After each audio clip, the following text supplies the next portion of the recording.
Hello students, अब हम पढ़ने वाले हैं वैद्युत द्विध्रुव के कारण निरक्षीय स्थिति में बिंदु P पर वैद्युत क्षेत्र की तीव्रता। अभी तक हमने जाना है कि अक्षीय स्थिति में कितनी होगी, अब हम देखते हैं निरक्षीय स्थिति में कितनी होगी। ठीक है, तो अक्षीय स्थिति में कितनी थी, जब अगर यहाँ पे चार्ज है तो इसकी एक्सिस में, मतलब इस साइड में, या फिर ऐसे चार्ज रखा हुआ तो इस साइड, अक्षीय स्थिति में ऐसे तीव्रता कितनी थी, E बराबर 1/4πε0 2p/r³, जहां पे P क्या था, वैद्युत द्विध्रुव आघूर्ण, R दोनों के बीच की दूरी, डायपोल से और बिंदु के बीच की दूरी। ठीक वैसे ही यहां पे ग्राफ बनाएंगे, हम डायपोल लेंगे एक, और इसकी अच्छी और निरक्षीय स्थिति में ये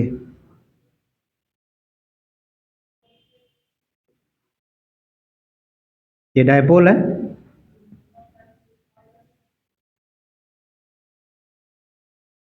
प्लस क्यों आवेश है इस पे, माइनस क्यों आवेश है इस पे। ठीक है, इसमें मिड में पॉइंट है O, इतनी दूरी है L, और ये भी दूरी है, बाकी की बची L है, मतलब ओवरऑल डिस्टेंस कितनी है, 2L है। सेम वैसे ही इससे R दूरी पर निरक्षीय स्थिति में एक बिंदु लेंगे P, यहां पे ये पॉइंट है P, जहां पे हमें निकालना है इसके कारण, डायपोल के कारण क्षेत्र की तीव्रता। ठीक है, तो देखते हैं, पॉइंट को और नीचे कर देते हैं।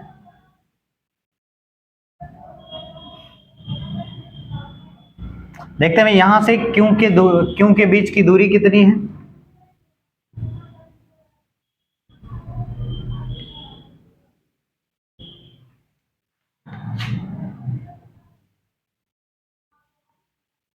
और यहां से उसके बीच की दूरी कितनी है।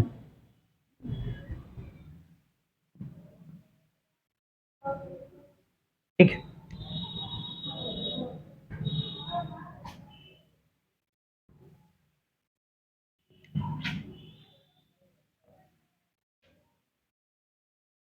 इससे ज्यादा मतलब नहीं हमें,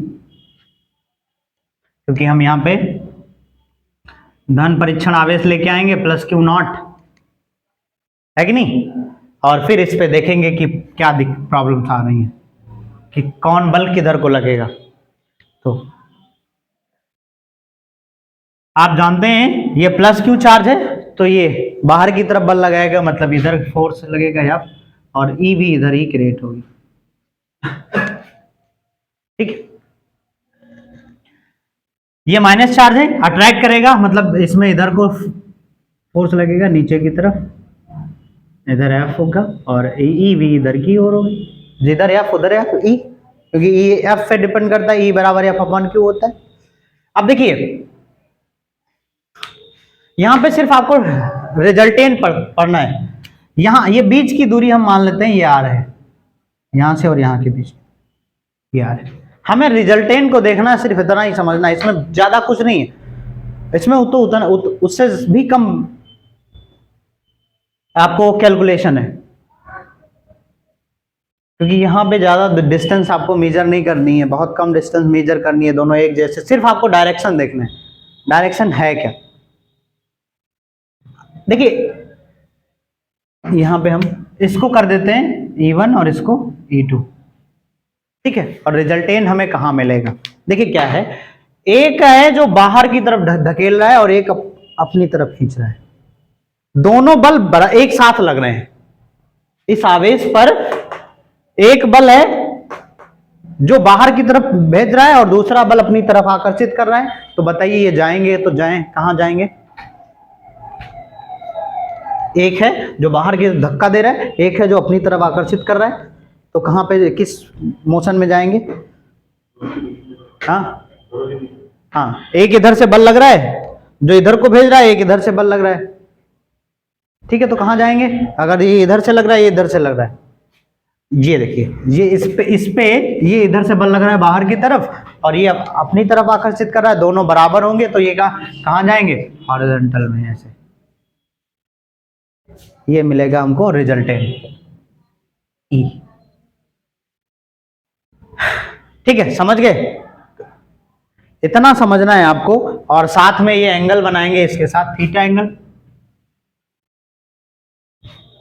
थीटा एंगल के साथ, और ये रखा भी हुआ था थीटा एंगल के साथ। ये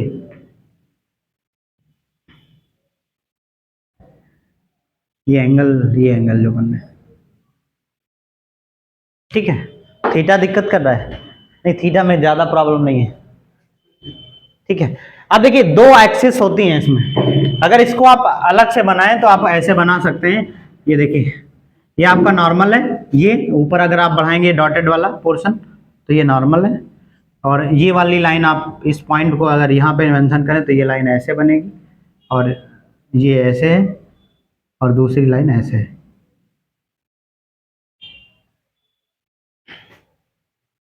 कुछ इस टाइप से। ये E1 है, E2 है, ये E है, ठीक है। ये मिड में जाएगा। अब क्या होगा, हमें इसके कारण यहाँ पे कितनी तीव्रता होगी और इसके कारण यहाँ पे कितनी तीव्रता होगी ये निकालना है। तो कितनी तीव्रता होगी इसका हम निर्धारण कैसे करेंगे? ये भी एंगल थीटा ही है। उसके लिए हमें ये दूरी चाहिए,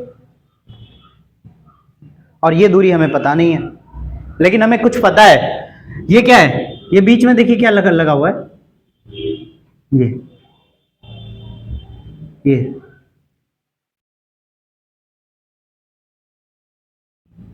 ये परपेंडिकुलर टाइप का है कि नहीं? ये परपेंडिकुलर टाइप का है ये। तो इधर से देखिए तो ये समकोण त्रिभुज बना रहा है, दो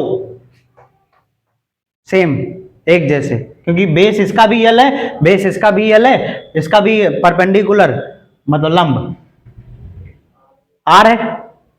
तो हमें ये कर्ण है, हाई स्कूल में पढ़ा होगा आपने पाइथागोरस पर में, उसी को लगा लीजिए, काम हो जाएगा आपका।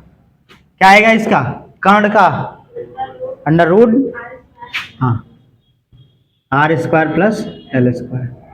अंडर रूट होता है आधार स्क्वायर प्लस लंब स्क्वायर, कर्ण स्क्वायर, कर्ण बराबर अंडर रूट आधार स्क्वायर प्लस लंब स्क्वायर, ठीक है। तो ये आ जाएगा, जितना ये होगा उतना ये होगा, ठीक है। अब बस क्लियर है। अब आपको सिर्फ क्या करना है, इसके कारण और इसके कारण निकालना है। बस यहां पे थोड़ा सा और काम होता है कि यहां पे दो एक्सिस आती हैं, एक वर्टिकल और दूसरा हॉरिजॉन्टल। तो जो हॉरिजॉन्टल एक्सिस होती है वो cos थीटा के रिस्पेक्ट में होती है, आपने 11th में पढ़ा होगा फिजिक्स में। ऊर्ध्वाधर घटक और क्षैतिज घटक, ऊर्ध्वाधर घटक और क्षैतिज घटक, बड़ा मजेदार टॉपिक है। सब कुछ उस पर डिपेंड करता है, बल भी उसी पर डिपेंड करता है। अरे बल दो तरह के बल लगाते हैं आप, एक तो ऐसे ऐसे खींच लीजिए, और एक ऐसे वाला, दो तरह के बल हो गए ना। तो ये ऊर्ध्वाधर हुआ और ये क्षैतिज हुआ। क्षैतिज में क्या होता है, जब cos, क्षैतिज में जब आप बल लगाते हैं तो cos 0 डिग्री पे लगाना चाहते हैं आप, 0 डिग्री पे, क्योंकि यहां पे इसकी वैल्यू 1 होती है, फुल पेमेंट होगा यहाँ पे। अगर f cos थीटा है ना तो पूरा का पूरा f बल लगेगा, जितना अप्लाई कर रहे हैं पूरा का पूरा लग जाएगा। अगर f sin थीटा है, गलती से 0 डिग्री पे लगा दिया, अच्छा नहीं होने वाला, ओवरऑल बल ही 0 हो जाएगा। एंगल का प्रभाव ये होता है। लेकिन तब आप 90 डिग्री पे बल लगाते हैं, अब साइन 90 की वैल्यू 1 होती है, अब ये f होता है कि नहीं? जैसे आप जब घर में पानी से भरी बाल्टी को खींचते हैं ना, आप ऐसे पकड़ के खींच लेते हैं, बहुत गलत करते हैं आप उसके साथ, क्योंकि वहाँ आपका बल बहुत ज़्यादा लगता है। अगर आपको खींचना है तो आप उसके लेवल में आके इस तरह खींचिए। इसीलिए एक छोटा सा लड़का भी उसको खींच लेता है, क्यों? क्योंकि वो हॉरिजॉन्टल बल लगाता है, ये cos 0 डिग्री वाला। आप ऐसे खींच रहे हैं तो आपको बल ज़्यादा लगाना पड़ेगा, तब आप कहेंगे ना मैं मुझे इतनी मेहनत करनी पड़ी, छोटे से बच्चे ने खींच लिया। तो यही प्रॉब्लम है, छोटे से बच्चे ने इसीलिए खींच लिया। उसको फिजिक्स आती थी, आपको नहीं आती थी, है कि नहीं? उसको फिजिक्स आती थी, आपको नहीं आती थी। अब आप हॉरिजॉन्टल जो होगा ये वर्टिकल, यहाँ पे क्या होता है? ऐसे बल लगता है, जो जेसीबी लगाता है ऐसे उठा लेता है, क्रेन लगाता है ऐसे उठा लेता है 90 डिग्री पे, तो ये यहाँ पे ऐसा होता है। तो देखिए यहाँ पे दो घटक आएंगे, एक ऊर्ध्वाधर और एक क्षैतिज घटक, जिसमें आपको ऊर्ध्वाधर घटक की बात नहीं करनी, आपको क्षैतिज घटक चाहिए। मतलब इसके साथ हमें अब ये एंगल, ये पॉइंट कभी यहाँ कोई जरूरी, हमने तो यहाँ लिया है, अब ये पॉइंट यहाँ भी हो सकता था ना, किस लिए आता है इसलिए बता रहे हैं। ये पॉइंट यहाँ यही नहीं हो सकता था, यहाँ भी हो सकता था। जब आपने अच्छी स्थिति ली थी तो पॉइंट यहाँ था, अब वो यहाँ से क्या हो सकता है, या फिर आगे बढ़ सकता है या फिर पीछे आ सकता है, तो सिर्फ दूरी का प्रभाव पड़ेगा उस पर, सिर्फ दूरी का प्रभाव पड़ेगा, कोण का कोई प्रभाव नहीं पड़ेगा। लेकिन जब आप इसकी बात करेंगे तो ये क्या होगा, हो सकता है यहां से यहां आ जाए, तो कोण का प्रभाव पड़ेगा, एंगल का, इसलिए यहां पे एंगल इंक्लूडेड होता है। ठीक है, आ गए बेरोजगार, हाँ मानेंगे नहीं बेरोजगार, चिल्लाएंगे जरूर, हर तीसरे दिन तो चिल्लाते हैं। चलिए देखते हैं, तो ये यहाँ पे इफेक्ट क्या होना है, इफेक्ट यहाँ पड़ना है एंगल का। ये पॉइंट यहाँ आ गया, अभी थीटा घट बढ़ जाएगा ना, प्रॉब्लम इसलिए है, इसलिए आपको यहाँ पे एंगल को मेंशन करना पड़ता है। ठीक है, तो हम निकालते हैं E1 E2।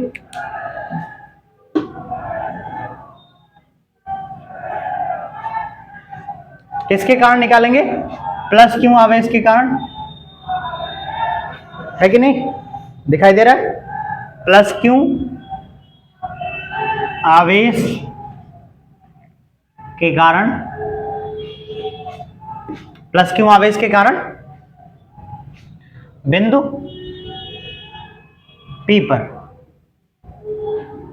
वैद्युत क्षेत्र की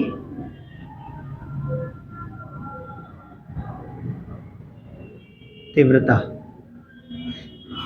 ठीक है, क्या होगी, क्या लिखा हमने, प्लस क्यों के कारण E1 बराबर 1/4 पाई एप्सिलॉन नॉट क्यों अपान आर स्क्वायर, मतलब इनके और इसके बीच की दूरी का स्क्वायर। तो दूरी कितनी है, ये R square plus L square, और इसका अंडर रूट और इसका स्क्वायर।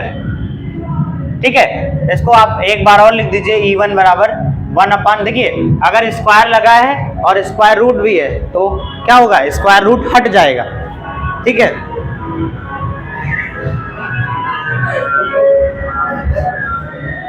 स्क्वायर रूट क्या होगा, हट जाएगा, है कि नहीं है, स्क्वायर रूट हट जाएगा, हट गया। चलिए फिर बात करते हैं, 4 पाई एप्सिलॉन नॉट क्यों अपान, इसका स्क्वायर हट जाएगा तो हो जाएगा R square plus L square, है कि नहीं? तो ये E1 मिल गया।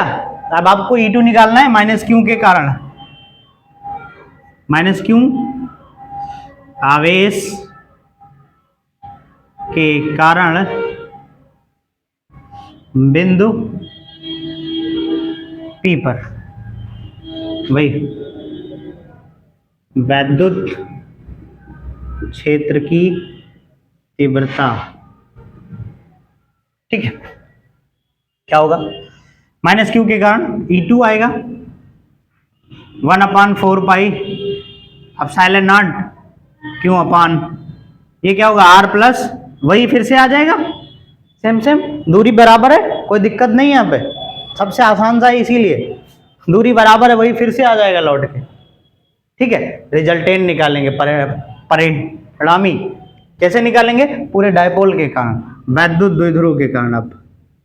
वैद्युत अब वैद्युत द्विध्रुव के कारण, द्विध्रुव के कारण वैद्युत क्षेत्र की तीव्रता, इंटेंसिटी निकालेंगे, कितनी आएगी देखते हैं। E बराबर क्या हो जाएगा? देखिए एंगल हमने कहा था हॉरिजॉन्टल एंगल आपको लेना पड़ेगा। देखिए एंगल ऐसे यूं, ठीक है। अगर इंटेंसिटी आप एंगल के साथ देख रहे हैं, यहां देखेंगे cos 0 हो जाएगा, हॉरिजॉन्टल एक्सिस हो जाएगी, आपको फार्मूला फिर से वही वापस आ जाएगा हॉरिजॉन्टल वाला। एंगल बढ़ता जाएगा, इंटेंसिटी अलग अलग होती जाएगी। भाई लाइट लगी है, यहाँ पे लाइट लगी है, इसकी इंटेंसिटी यहाँ पे मेजर करेंगे कुछ और होगी, यहाँ पे मेजर करेंगे कुछ और होगी। कि किसका प्रभाव पड़ रहा है? एंगल का प्रभाव पड़ रहा है ना, एंगल का ही पड़ रहा है ना। एकदम ऊपर चले जाएंगे 90 डिग्री पे, एंगल को इंटेंसिटी अलग होगी क्योंकि वहां पे एंगल अलग होगा। ठीक है, तो देखते हैं ई बराबर क्या आ जाएगा। ई बराबर मिलेगा आपको E1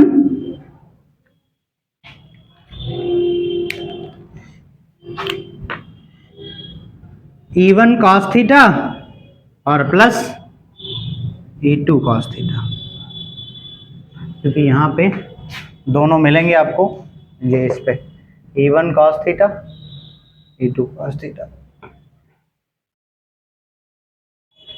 ठीक है, ये E1 cos theta E2 cos theta, और बीच में जो रिजल्टेंट मिलेगा E1, क्योंकि देखिए अगर आप इसको बढ़ाते हैं तब भी ये बढ़ेगा, इसको बढ़ाएंगे तब भी ये बढ़ेगा, दोनों को बढ़ाएंगे तब भी ये बढ़ेगा, इसको तो बढ़ना है। उसमें क्या था, एक दूसरे के एकदम अपोजिट थे, एक को बढ़ाएंगे दूसरा घटेगा, दूसरे को बढ़ाएंगे पहला घटेगा, इसलिए वहां पे क्या होता है डिफरेंस लिया गया था। यहाँ पे डिफरेंस नहीं लिया जाएगा क्योंकि यहाँ पे दोनों उसी को प्रमोशन कर रहे हैं, उसी का। ठीक है, तो E बराबर E1 cos theta plus E2 cos theta.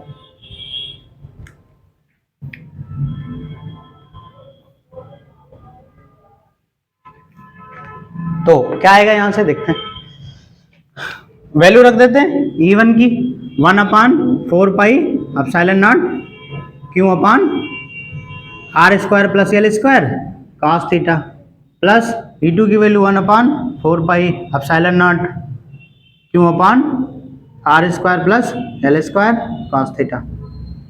ठीक है, मिल गया। अब हमें करना क्या है, दोनों बराबर लिखा हुआ ना, अरे भाई 1 काउ प्लस 1 काउ, सिंपल है। 2 काउ, वैसे आप सोचेंगे ये कैसे हो गया, 1 काउ प्लस 1 काउ 2 काउ आएगा, इससे ज्यादा कुछ नहीं आएगा, है कि नहीं? ये ओवरऑल एक ही चीज लिखी है दोनों, तो ये 2 टाइम्स हो जाएगी, तो 2 काउ लिख लेते हैं। E बराबर 1/4 pi epsilon not 2Q upon R square plus L square, और साथ में एक और आएंगे जनाब, हाँ इनको भूलिएगा मत, इनको भूल गए तो समझ लिए आप झूल गए, cos थीटा। अब cos थीटा को गायब करना है, गायब करेंगे cos थीटा को, तो वैल्यू निकालनी पड़ेगी हमें cos थीटा की। तो फिर से हमको मैथमेटिक्स थोड़ी सी आनी चाहिए, है कि नहीं? cos थीटा बराबर क्या होता है? हाँ क्या बात है, मैथमेटिक्स वाले तो आराम से सांस लेते हैं, बायोलॉजी वाले बड़ा सोच समझ के सांस लेते हैं। क्या हो गया? आधार बटा कर्ण, वेरी गुड। cos थीटा बराबर आधार बटे कर्ण, आधार कितना है? L है, आधार लिख देते हैं थोड़ा सा, आधार बटा कर्ण, कर्ण तो आधार कितना है? L है, कर्ण कितना है? ये cos थीटा मिलेगा, मल्टीप्लाई कर दीजिए cos थीटा से, यहाँ पे वैल्यू रख दीजिए, पुट करिए वैल्यू, तो क्या आएगा आपको, क्या मिलेगा?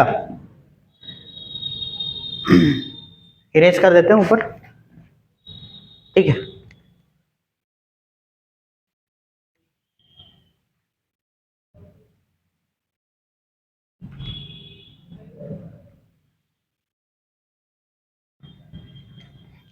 क्या आ जाएगा, cos थीटा की वैल्यू रखेंगे तो E बराबर 1/4 पाई एप्सिलॉन नॉट